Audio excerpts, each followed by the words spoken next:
মাত্র 8টি প্রশ্ন তোমাদের জন্য রাখা হয়েছে। এই 8টি প্রশ্নের মধ্যেই তোমরা 8টাই কমন পাবে, কিন্তু এখানে একটি শর্ত আছে। প্রত্যেকটি প্রশ্নে যে অথবাগুলো আছে সেই অথবাগুলো কিন্তু তোমাকে দেখে যেতেই হবে। তো এখানে প্রথম অধ্যায় থেকে তোমাদের প্রথম প্রশ্ন দেখো, ক্ষমতা বলতে কি বোঝো বা ক্ষমতা কাকে বলে? ক্ষমতার মূল উপাদানগুলি সংক্ষেপে বর্ণনা করো।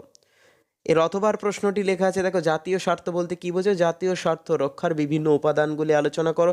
এছাড়াও যেটা পড়ে যেতে হবে তোমাদের এখানে এবারের জন্য ভেরি ভেরি ইম্পর্টেন্ট, সেটা হলো বৈদেশিক নীতি নির্ধারণে জাতীয় স্বার্থের ভূমিকা কী, জাতীয় স্বার্থ রক্ষার বিভিন্ন উপায়গুলি আলোচনা করো। তো চলে আসবো আমরা পরের অধ্যায়, পঞ্চম অধ্যায় থেকে প্রথম প্রশ্ন রেখেছি তোমাদের, উদারনীতিবাদ কাকে বলে? উদারনীতিবাদের মূল বৈশিষ্ট্যগুলি আলোচনা করো। এর অথবার প্রশ্নটি কি আছে দেখো, অথবার প্রশ্নটি আছে, গান্ধীজির সত্যাগ্রহ সম্পর্কিত তত্ত্বটি আলোচনা করো।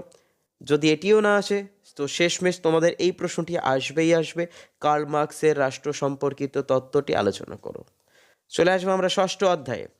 ষষ্ঠ অধ্যায়ের প্রথম প্রশ্ন আছে দেখো, ক্ষমতা স্বাতন্ত্রীকরণ নীতি বলতে কি বোঝো? ক্ষমতা স্বাতন্ত্রীকরণ নীতির পক্ষে ও বিপক্ষে যুক্তি দাও, অর্থাৎ সপক্ষে ও বিপক্ষে। অথবার প্রশ্নটি দেখো কি আছে, এক কক্ষ বিশিষ্ট আইনসভার পক্ষে ও বিপক্ষে যুক্তি দাও। চলে আসবো আমরা সপ্তম অধ্যায়ে। সপ্তম অধ্যায়ে লেখা আছে প্রথম প্রশ্ন, ভারতের রাষ্ট্রপতির ক্ষমতা ও কার্যাবলী আলোচনা করো। যদি রাষ্ট্রপতি না দেবে তোমাদের জন্য আছে এখানে অথবাতে, ভারতের কোনো অঙ্গরাজ্যের মুখ্যমন্ত্রীর ক্ষমতা ও কার্যাবলী আলোচনা করো। যে কোনো রাজ্যের মুখ্যমন্ত্রীর ক্ষমতা ও কার্যাবলী।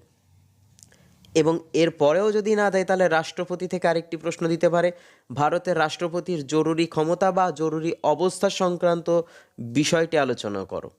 চলে আসবো আমাদের অষ্টম অধ্যায় এবং সাজেশনের শেষ পর্যায়ে আমরা।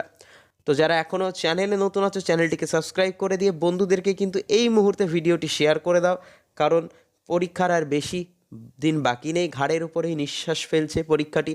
তো তোমাদের এখানে অষ্টম অধ্যায়ে প্রথম প্রশ্ন, ভারতীয় পার্লামেন্টের ক্ষমতা ও কার্যাবলী আলোচনা করো। যদি পার্লামেন্ট না আসে তাহলে আসতে পারে অথবা প্রশ্নটি, ভারতীয় পার্লামেন্টের আইন পাশের পদ্ধতি আলোচনা করো। তো এখান থেকে দুটি প্রশ্ন পড়ে গেলে তোমাদের শেষ অধ্যায় থেকে অর্থাৎ নবম অধ্যায় থেকে লাস্ট প্রশ্ন তোমাদের সাজেশনের, ভারতের সুপ্রিম কোর্টের গঠন ও কার্যাবলী।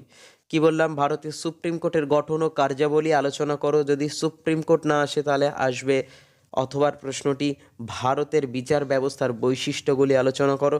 যদি এটিও না আসে তাহলে এই প্রশ্নটি এবারের জন্য অনেক ইম্পর্টেন্ট, ক্রেতা সুরক্ষা আদালত সম্পর্কে একটি টিকা লেখো। তো এই প্রশ্নগুলো কিন্তু